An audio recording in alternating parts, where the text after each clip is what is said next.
Yang kita takutkan adalah su'ul khatimah, ya ikhwan. Su'ul khatimah diriwayatkan oleh Abu Dawud dan disebutkan di dalam kitab Jami' Ulum wal Hikam karangan Ibnu Rajab, hadis sahih yang juga diriwayatkan oleh Imam Bukhari dalam kitab Adabul Mufrad, bahwasanya Rasulullah SAW bersabda,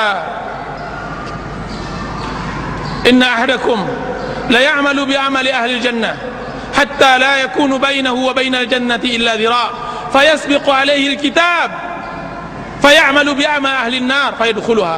Sesungguhnya salah seorang kalian beramal dengan amalan penduduk surga, kemudian kitab mendahulinya, kemudian membuat dia beramal untuk sehingga antaranya dengan surga tersebut hanya sebatas tinggal satu depa lagi,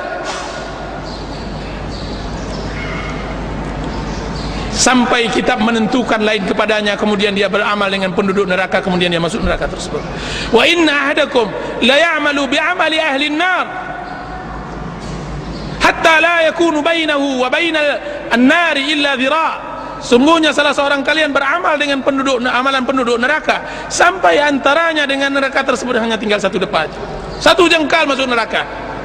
Fayasbiqu alaihi kitab, kemudian kitab menerangkan lain padanya, menentukan lain. Fayamalu bi amali ahli jannah, kemudian dia mengamalkan sekali dengan amalan penduduk surga, kemudian memasukinya.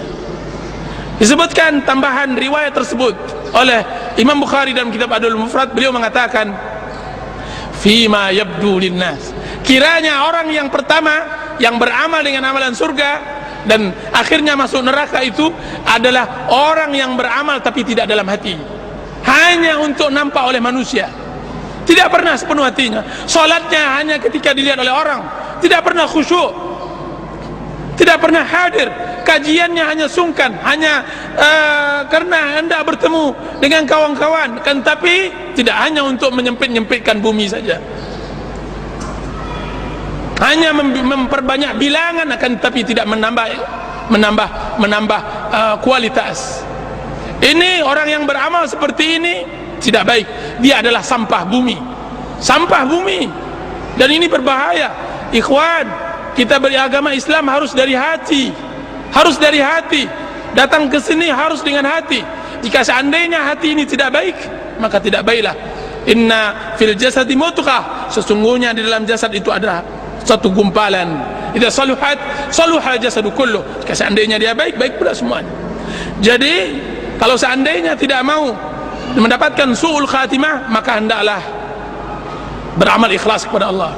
Dan alangkah sulitnya ikhlas, Dan yang kedua, beramallah berbaik, berbuat baiklah. Apa kata Allah Subhanahu wa taala? Wa amma man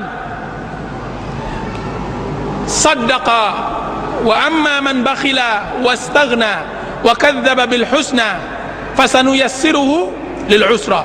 Siapa yang bakhil, siapa yang merasakan dirinya cukup di dalam hidupnya, berarti kami akan susahkan hidupnya, akan jadikan dia sulul khatimah. Wa amma man a'ta wattaqa wa saddaqa bil husna, sedangkan orang yang memberi, bersedekah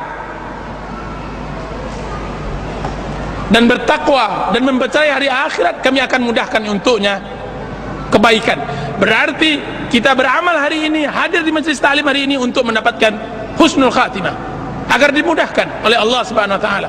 Apa kata Sufyanus Tsauri ketika beliau hendak meninggal, dan ketika datang anak-anak cucunya, apa katanya? Diamlah kalian. Ketika ditanya kepada oleh cucu-cucunya, wahai ayah, kenapa engkau menangis? Wahai kakek, kenapa engkau menangis? Apa kata cucunya tersebut? Wahai ayah, kenapa engkau menangis sedangkan engkau imam, engkau ulama? Apa kata Sufyanus Tsauri? Diamlah kalian. Sesungguhnya keletihan hari-hari itu untuk menunggu hari-hari ini. Keletihan hari-hari itu untuk menunggu hari ini, yaitu husnul khatimah, untuk mendapatkan husnul khatimah. Keletihan kita hari ini untuk mendapatkan husnul khatimah. Dan kita mohon kepada Allah agar Allah Subhanahu wa taala berikan kita hidup husnul khatimah. Jangan mati di atas maksiat kepada Allah Azza wa Jalla, agar memudahkan kita untuk bisa menerima kebenaran, membawa ubun-ubun kita kepada kebenaran, memberikan kepada kita hati yang lembut, air mata yang mengalir, kemudian badan yang khusyuk kepada Allah Azza wa Jalla. Inna waliyyu dzalika wal qadiru alaih. Subhanakallahumma wa bihamdika asyhadu an la ilaha illa anta astaghfiruka wa atubu ilaik. Sallallahu ala nabiyyina